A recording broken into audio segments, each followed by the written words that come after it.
Kennedy dismantled AOC in 12 minutes. Even her fellow Democrats deserted her. You did not advocate for them, you exploited them. That is what Senator Kennedy expressed to Alexandria Ocasio-Cortez. 6 words. Her jaw dropped. Nothing emerged. She glanced at the Democrats on the panel. Not a single one would meet her gaze. Her own faction forsook her on broadcast, before the whole nation. However, the 6 words were not even the most devastating part. The most devastating part was what Kennedy possessed inside that binder. And it began a couple of hours earlier when AOC strolled into that committee room as if she governed it. She delivered the monologue she continually delivered. Disparity, billionaires, laboring households. The Democratic lawmakers nodded.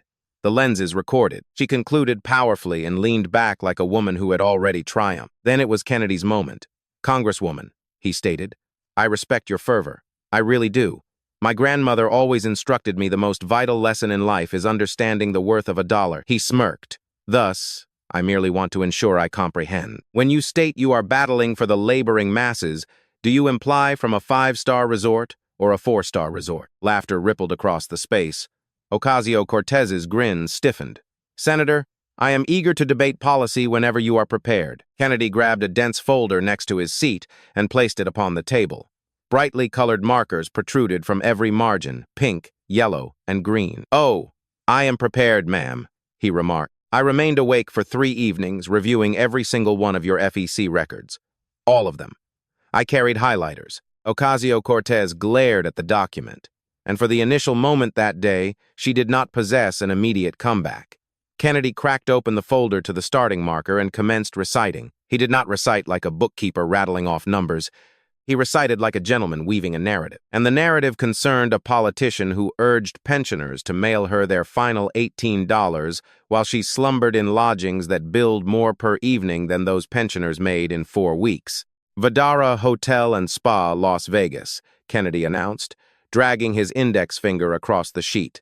$3,580.92. The 25th of March 2025. He gazed upward. Now, for the people observing at their houses who might be unaware, the Vdara is an opulent retreat on the Las Vegas Boulevard. Massage services, rooftop swimming, a highly luxurious establishment. A single evening there runs higher than a month of housing for a household in the Bronx. Your jurisdiction? He turned to the following tab. Leo Kent Hotel, Tucson, Arizona, boutique high-rise, $3,165.76. Next tab. Hotel Palacio Provincial, San Juan, Puerto Rico. Multiple visits. He shut the binder for a second and observed Ocasio-Cortez.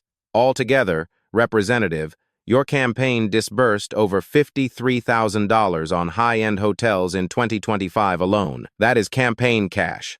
Contributor funds. Resources that originated from citizens who trusted you when you claimed you were championing them. Ocasio-Cortez leaned into her mic. "Senator, campaign-related travel expenditures are entirely lawful and routine practice for any congressional representative who attends to their constituency nationwide." "I did not claim it was unlawful," Kennedy replied, his tone remaining composed but the folksy warmth starting to fade. "I noted you blew $53,000 on upscale resorts the identical year you asked retirees to mail you their last $18 to combat the elites. Those two realities can simultaneously be lawful. They cannot simultaneously be truthful, but the lodgings were merely the start." Kennedy transitioned to Puerto Rico, nearly $50,000 in a single trimester. Lavish hotels, premium dining, a venue lease at a stadium in San Juan where Ocasio-Cortez had been photographed in a VIP box attending a Bad Bunny performance. "You were on a circuit titled Combating Oligarchy," Kennedy remarked. "You and Senator Sanders traveling privately between gatherings, and subsequently, after informing working households that billionaires were the issue, you secured a premium box at a music event and billed it to your campaign." He paused, looking squarely into the lens. His tone deepened. "There is a pensioner in Parkchester within your district who donated your operation $18 last season. She informed her neighbor she skipped replenishing her cardiac prescription that month so she could manage it. She trusted you were advocating for her."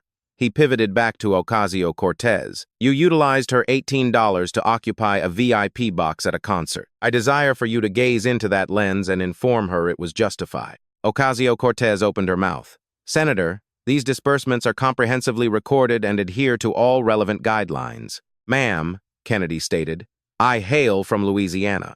We recognize a crawfish boil when we witness one, and currently, you are boiling in your own kettle. And then Kennedy executed something nobody in the chamber anticipated. He reached into the folder and extracted 2 individual sheets of paper. He elevated them, one in each grip, so the broadcast could capture both. Left hand, he announced. This is a social media post you published on the 25th of March 2025 at 10:14 inches the morning. And I quote, Standing with working families against the billionaire class. The fight continues. He waved the document lightly. Lovely sentiment. Right hand, he continued. This is your FEC document for the identical date, the 25th of March 2025. $3,580 billed to the Vidara Hotel and Spa in Las Vegas at 3:07 inches the afternoon. He lowered both hands to the table, side by side. Same day, Representative, you informed laboring families you were advocating for them at 10:00 inches the morning. Your operation charged $3,500 at a premium spa resort, 5 hours subsequently. Same day. The space grew quiet. A Democratic lawmaker on the panel stared down at the table, dodging eye contact with everyone. Ocasio-Cortez gazed at the 2 pieces of paper. She possessed no retort for them because no retort existed. The post and the invoice rested beside one another like a judgment. Yet Kennedy was not finished with the financial trail. Not even remotely. He flipped to the subsequent portion of his binder. Now let us discuss 3 disbursements your operation issued to a Dr. Brian W. Boyle of Boston. 3 transactions in 2025 totaling $18,725. And on your FEC documents, these transactions were classified as leadership training and consulting. Kennedy gazed up. I invested the effort to research Dr. Boyle. He is a capable physician, Harvard-educated psychiatrist. He focuses on ketamine treatments for depression and trauma. That is his prerogative, and I hold no dispute with that. He took off his reading spectacles and placed them on the table. However, Dr. Boyle does not instruct leadership. He does not provide consulting. He handles patients, and labeling his offerings leadership training on an FEC record is not his decision. That is your decision. Campaign finances are sacred, Representative. They originate from individuals who frequently can scarcely manage to donate them, individuals who forego meals and medicine because they have faith in you. When you mischaracterize what you disperse their funds on, you are not simply violating a regulation, you are violating their trust. Ocasio-Cortez's tone grew strained. I will not deliberate personal medical matters within a Senate inquiry. Ma'am, Kennedy responded. I'm not inquiring about your well-being. I am inquiring about your integrity. Kennedy's tone shifted. The folksy accent did not vanish, but something more piercing surfaced beneath it. This was the tone of a gentleman who had served as a law instructor for 15 years, a gentleman who secured a credential from Oxford and another from the University of Virginia, and who had devoted decades showing pupils how to locate the falsehood concealed within the reality. Let us rewind a few years, he suggested, to an individual named Saikat Chakrabarti, your prior chief of staff. Ocasio-Cortez's jaw clenched. Mr. Chakrabarti established 2 political action committees, the brand new Congress PAC and the Justice Democrats PAC. Between those 2 entities, they accumulated a combined sum of approximately $4.6 million, a significant amount of cash, a significant number of contributors who trusted they were financing a crusade. Kennedy leaned forward. However, here is the intriguing aspect. Mr. Chakrabarti extracted $885,000 from those PACs and shifted the funds to 2 limited liability companies he additionally possessed and managed. Brand New Congress, LLC, and Brand New Campaign, LLC. He paused. Now, the distinction between a PAC and an LLC is straightforward. A PAC must disclose where it expends its funds. An LLC does not. So when you shift nearly $1 million from a PAC to an LLC, you are shifting it from a location where the public can monitor it to a location where they cannot. Kennedy shut the binder and observed Ocasio-Cortez. Your chief of staff extracted nearly $1 million in contributions, shifted it to businesses he possessed, and nobody understands where it all vanished. In Louisiana, we possess a term for that. He hesitated. Actually, we possess multiple terms. But my mother raised me better than to utter them during a Senate inquiry. A prolonged hush. Then Kennedy proceeded. The citizens who contributed to your PAC assumed they were financing an uprising, Representative. Modest donors, laboring individuals, educators, and transit operators, and pensioned mail carriers who donated $20 because they trusted your platform. Turns out, they were financing a front company operated by a wealthy individual from Silicon Valley, and their cash vanished into a void where nobody could trace it. But the funds were merely half the narrative. The other half was who fled. When the FEC began investigating it, Kennedy noted, your chief of staff, the individual who constructed your operation from nothing, the individual who managed your whole political machinery, he quit, just marched out the exit, vanished. Ocasio-Cortez leaned into her mic.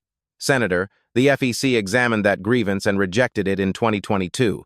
That constitutes a matter of public record. They shut the dossier, Kennedy retorted. That is not identical to guiltless, and you realize it. That is the state concluding it lacks the assets to pursue every incident. There exists a distinction between innocent and not apprehended, and you recognize the distinction more clearly than most. And that was the moment Kennedy grabbed the single paper that would mute her completely. He extracted a lone printed sheet from the rear of his binder. He elevated it so the broadcast could capture the crest. It was a document drafted on official congressional letterhead addressed to House executives. This, Kennedy declared, is a correspondence you authored in 2019. I am proceeding to recite from it because I believe the American populace ought to hear these phrases. He donned his reading spectacles and commenced. We must demand absolute transparency in all campaign finances. There must be zero tolerance for undisclosed funds in our republic. Every dollar contributed to a political campaign must be tracked, and every elected official who conceals themselves behind front companies and technicalities should be held to the highest standard of accountability, he concluded, reciting. He gazed upward. He removed his spectacles. That is a magnificent correspondence, Representative. I mean that genuinely. Whoever penned those phrases comprehended precisely what is flawed with Washington. He placed the document onto the table softly. So, what occurred? The quiet that ensued was not the quiet of a chamber anticipating a response. It was the quiet of a chamber that already possessed one. A Democratic lawmaker near the distant edge of the panel discreetly slid back his seat and rose. He did not utter a syllable. He merely exited the chamber. No justification, no apology. The portal shut behind him with a gentle snap, and everybody in the committee room comprehended what that departure signified. It signified that the individuals who were designated to shield Ocasio-Cortez had already begun computing how distant from her they needed to remain. Kennedy observed the lawmaker depart. Then he pivoted back to Ocasio-Cortez. Which leads us to another intriguing pattern, he stated. Every occasion something goes awry, it is constantly somebody else's fault. The subordinate, the advisor, right-wing media. He shuffled his documents.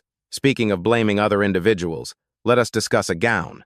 The 13th of September 2021, Kennedy announced the Metropolitan Museum of Art, the Met Gala. Ocasio-Cortez stiffened, her digits wrapped around the border of the desk. She understood where this was heading. Every conservative in the nation knew the narrative, but she did not know how Kennedy intended to deliver it. And that unpredictability was more daunting than the narrative itself. Kennedy did not commence with the gown, he commenced with the pass. The Met Gala bills $35,000 per individual for entry. That exceeds what the majority of households in your district make annually. Representative, your significant other attended gratis, and per House regulations, congressional members are prohibited from accepting presents beyond a specific worth.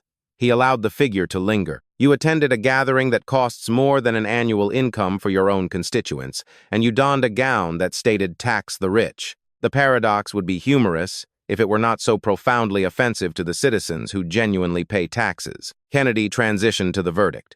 In July 2025, the bipartisan House Ethics Committee, that is Democrats and Republicans combined, determined that you improperly received gifts linked to that function. You did not compensate the creator for the gown. You did not compensate for the accoutrements. You did not compensate for the transit. He tapped the folder. And here is what frustrates me. You did not settle those invoices until the Office of Congressional Ethics began scrutinizing you. Not a day prior, not a week prior. After. Only after somebody arrived demanding answers. He shook his head deliberately. When the lenses were active, you were tax the rich. When the invoice arrived, you were I will compensate you subsequently. And when you were discovered, you were my subordinate forgot. 3 distinct personas for 3 distinct crowds, and not one of them was truthful. But what Kennedy articulated next shifted the entire chamber against her. His tone dropped deeper, more measured. The folksy wit was entirely absent. What persisted was something akin to silent wrath. The creator who fashioned that gown, he noted, is a female named Aurora James. She operates a label called Brother Vellies. It is a modest enterprise, a black female-owned enterprise. Precisely the sort of enterprise you inform America you advocate for every single day. He paused. Your personnel reached out to her group and coerced them to decrease expenses. And subsequently, after the gown was finished and the images were captured and the Globe witnessed you on every cover page, you did not compensate her. Not for months. And records from the Ethics Committee demonstrate that her group had to threaten litigation before your operation finally paid up. Kennedy positioned both hands flat on the desk. So let me ensure I comprehend your image accurately, Representative. You advocate for modest enterprises and minority founders. Unless they fashion you a gown, then you cheat them. The chamber did not gasp. The chamber did not mutter. The chamber merely fell silent, the manner a chamber falls silent when something factual and hideous has been vocalized and nobody can feign they did not listen. Ocasio-Cortez stared down at her mic. She did not reply. She could not reply because the Ethics Committee's own document corroborated every syllable Kennedy had just articulated. Kennedy reclined in his seat. When he vocalized again, his tone was gentler, almost mild. I have engaged in public duty a lengthy period, Representative. I have committed errors. Everybody in this chamber has. The distinction is, when I commit an error, I state I committed an error. I do not attribute it to my subordinate. I do not label it a conservative plot. I do not employ a communications manager to inform America. I was the casualty. I merely state I was incorrect, he observed her, not with fury, but with something resembling compassion. Can you state that, Representative, even a single time, concerning anything? Ocasio-Cortez glanced to her left, toward the Democratic section of the panel, toward the lawmakers who had nodded along with her introductory remarks an hour prior, who had tapped their writing instruments in concurrence, who had grinned at her fervor and her certainty. Not a single one of them gazed back. They were examining their documents, verifying their devices, gazing at the roof, gazing at the ground, gazing anywhere except at the politician who was sinking 3 feet ahead of them. Her supporters had selected their path, and their path was quietness. But Kennedy had preserved the harshest for the conclusion, and it possessed nothing to do with finances. Kennedy's tone shifted entirely. The accent remained, but everything beneath it was altered. The wit was absent. The charisma was absent. The mischievous snares and folksy quips were absent. What remained was a gentleman from Louisiana who had matured witnessing politicians deliver pledges to impoverished individuals and then vanish into luxury vehicles, and who had bided a very lengthy period to articulate what he was about to articulate. Let me inquire about something that signifies more than all of these figures, Representative. Not the resorts, not the packs, not the gown. Something intimate. Not intimate for me. Intimate for the citizens you serve. He shut the folder. He did not require it for this portion. He had memorized every syllable. In 2019, Amazon declared initiatives to construct a secondary base in Long Island City, Queens. Your jurisdiction, 25,000 employment opportunities, not minimum wage opportunities, tech opportunities, structural engineering opportunities, opportunities that compensate sufficiently for a lone mother to cease laboring dual shifts, opportunities that compensate sufficiently for a former soldier to cease slumbering on his sibling's sofa. He elevated his hand, all 5 digits extended. 25,000. 70% of New York residents endorsed the arrangement. 70%. In a metropolis where citizens cannot concur on where to consume midday meals, 7 out of 10 citizens desired those opportunities. Kennedy dropped his hand. And you destroyed it. You mobilized against it. You labeled it corporate handout. You hosted media briefings and energized your supporters and delivered monologues about how Amazon constituted the adversary. And eventually, Amazon stated, "Very well, we will transport our 25,000 opportunities elsewhere." And they departed. Not because the arrangement was detrimental to your district. The arrangement was the greatest occurrence that could have blessed your district. You destroyed it because resisting Amazon was beneficial for your image. It secured you front pages. It secured you digital adherence. It secured you a standing as the female who defied the wealthiest corporation on the globe. He leaned forward, and it cost 25,000 households there tomorrow. Kennedy did not yell.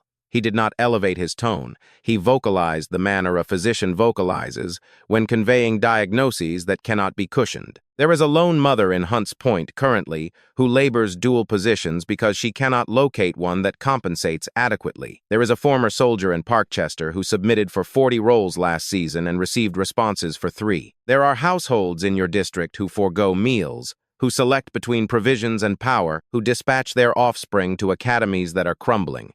These are your citizens, your district, and you stripped 25,000 opportunities away from them so you could appear on broadcasts. Ocasio-Cortez leaned toward her mic.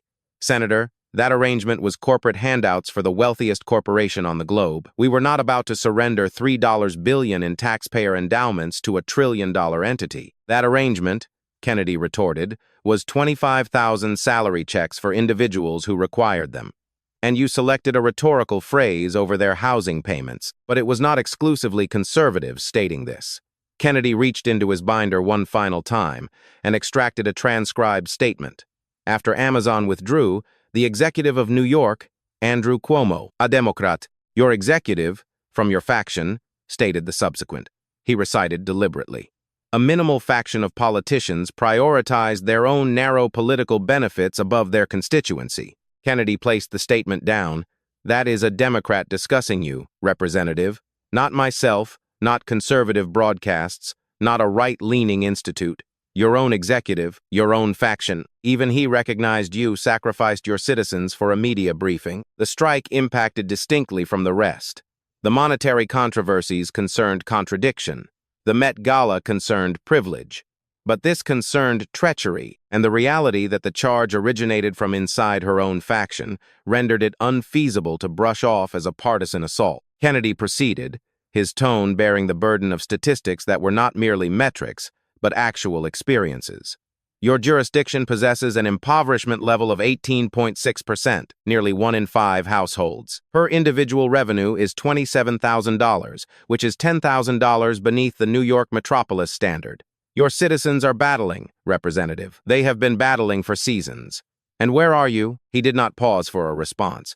Your headquarters is accessible restricted hours. Your calls remain unreturned. Your constituents must arrange a meeting merely to converse with somebody on your personnel. And the prior community assembly you hosted, you granted a crammed space fewer than 60 minutes of your schedule, accepted 6 inquiries, and then departed in a luxury vehicle out the rear exit. 6 inquiries for 700,000 citizens. Kennedy recited from a document. This politician has achieved nothing for the locality she was chosen to assist. That is a literal statement from one of your own voters. A gentleman named Lauro Vasquez from Woodside, Queens. He placed the document down. They labeled you an absentee owner, Representative. Now, I am a lawmaker from Louisiana. I recognize what an absentee owner resembles, and they are not incorrect. And then Kennedy articulated the phrases that concluded everything. He leaned forward. The chamber was already quiet, but the quiet intensified. The manner quiet does when every individual in a space ceases inhaling simultaneously. You informed America you were a tavern worker from the Bronx who traveled to Washington to advocate for the common individual. That was an appealing narrative. America trusted you. I nearly trusted you. He paused. 2 complete seconds. The lenses captured every moment. But you did not mature in the Bronx. You matured in Yorktown Heights, Westchester County. You lodged in 5-star resorts while your district could not manage provisions. You destroyed 25,000 opportunities for a front page. And when your own citizens requested you to appear, you granted them 55 minutes and a luxury vehicle out the rear exit. Kennedy's gaze fixed upon hers. You did not advocate for them. You exploited them. 6 words. The quiet that ensued was absolute. Not the quiet between remarks. The quiet of a termination. Ocasio-Cortez opened her mouth. Then she shut it. Her lips shifted, but no audio emerged. She appeared like an individual hunting for phrases in a dialect she had abruptly misplaced. Nothing surfaced. What occurred next, in the concluding moments of that inquiry, was something nobody in that chamber had ever witnessed previously. Ocasio-Cortez collected herself. It required everything she possessed, but she collected herself, because that was what she had continually executed. She had been targeted previously. She had been ridiculed and interrogated and minimized for her whole profession. And she had continually discovered a method to convert the assault into a shield. She leaned into the mic. Senator Kennedy, she stated, her tone frailer than it had been an hour prior, but still measured. What we have presently observed is an orchestrated political assault masquerading as an inquiry. This is not supervision. This is a defamation effort, and I will not remain here while my history is manipulated for political drama. Kennedy did not interject. He did not elevate his hand. He merely reached into his binder and extracted one final sheet of paper. He paused until she concluded. Then he elevated it. "This," he announced, "is a social media post you published in 2019. I produced a copy because I desired to guarantee I captured the phrases accurately." He recited it audibly. "We must hold every chosen leader accountable. No exceptions, no justifications. If you cannot clarify where the funds went, you do not merit the position." He recited the subsequent sentence. "Openness is not voluntary. It is the absolute minimum we owe the citizens who dispatch us here." He placed the document down. "Those are your phrases, Representative, not mine, yours. Every sentence, every syllable. I concur with every single one of them." He paused. "The dilemma is, do you?"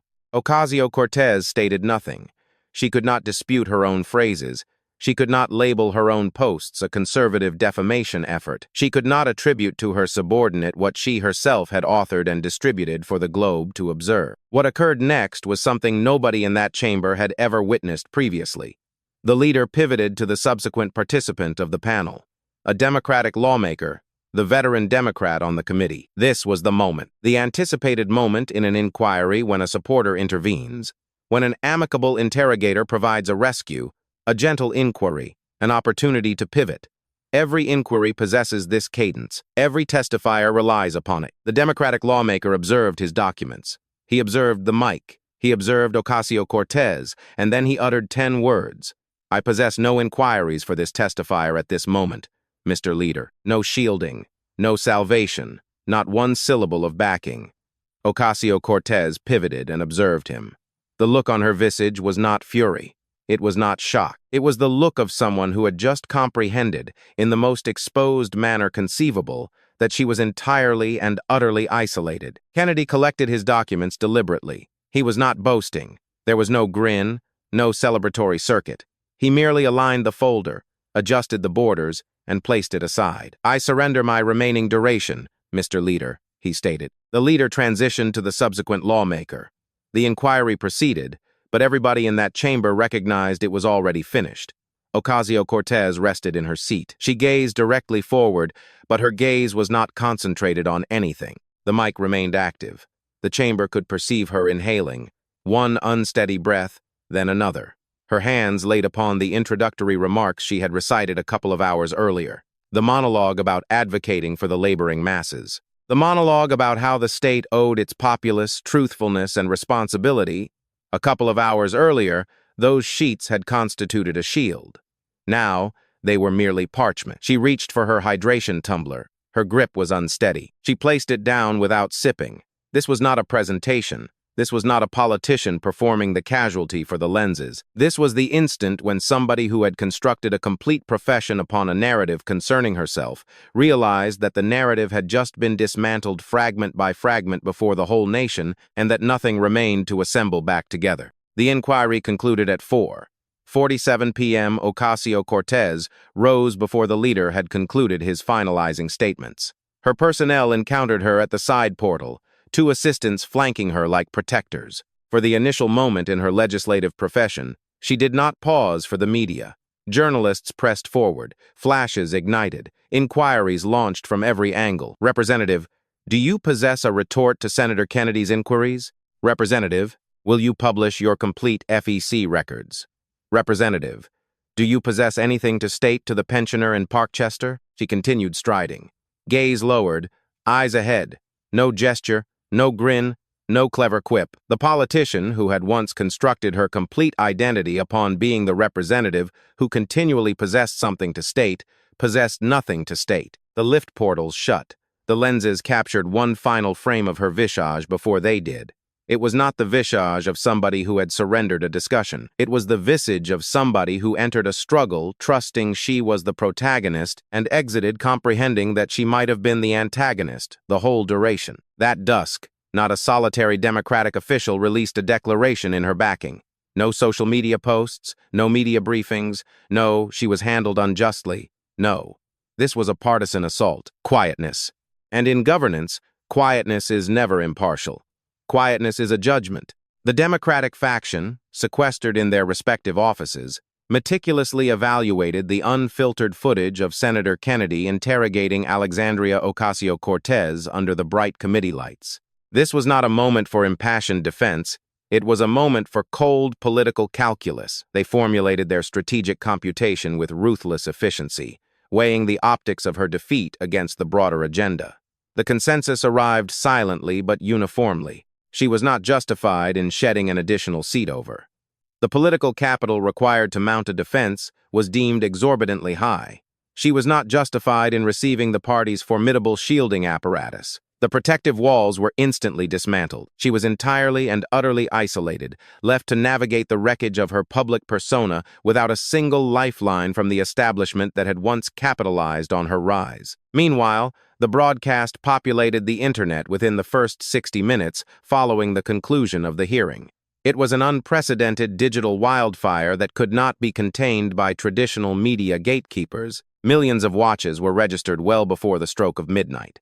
The clip was distributed, reshared, and fiercely discussed across every conceivable network, penetrating every geographic territory. It was propelled by ordinary citizens who had waited for agonizingly long seasons for somebody to finally articulate what Kennedy had articulated with such devastating precision. The footage transcended typical partisan echo chambers. It became a cultural flashpoint, dominating group chats, news feeds, and dinner table conversations, completely overwhelming the usual daily cycles of political spin. Far away from Washington, in Parkchester, located in the Bronx, the impact was profoundly personal. In a modest, compact residence in the jurisdiction that Ocasio-Cortez had represented for 7 years, an elderly gentleman rested facing his glowing television screen. He was a working-class retiree who had sacrificially donated $18 to her operation the preceding season.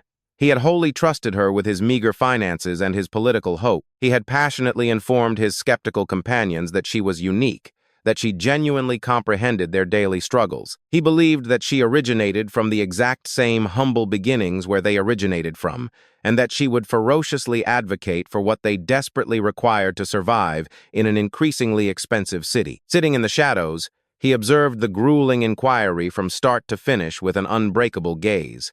He watched intently as Kennedy methodically recited the damning figures and undeniable facts. He observed Ocasio-Cortez desperately search for assistance that never arrived. He watched as the senior Democratic lawmaker flatly stated he possessed no inquiries, effectively abandoning her on live television. When it finally concluded, the elderly man did not utter a single syllable. He simply reached out, grabbed the remote controller, powered off the screen, and rested in the heavy, suffocating tranquility of his quiet apartment, the grand illusion shattered forever. Across the sprawling expanse of the nation, there were millions of citizens who had been relentlessly labeled as irrational, merely for doubting Alexandria Ocasio-Cortez. These were the people who had been condescendingly informed that they were consuming excessive conservative media. They were the voters who had been casually brushed off as paranoid fringe theorists and right-leaning radicals. They had been told repeatedly that she constituted the bright tomorrow, while they constituted the obsolete, decaying past. All of those citizens observed the identical 12 minutes of broadcast, and when it was over, they did not feel vindicated. They did not feel boastful. Instead, they felt something much more basic, something infinitely older and more grounded than political triumph. They felt a quiet sense of correctness. They had been right about her the entire time, from the very beginning.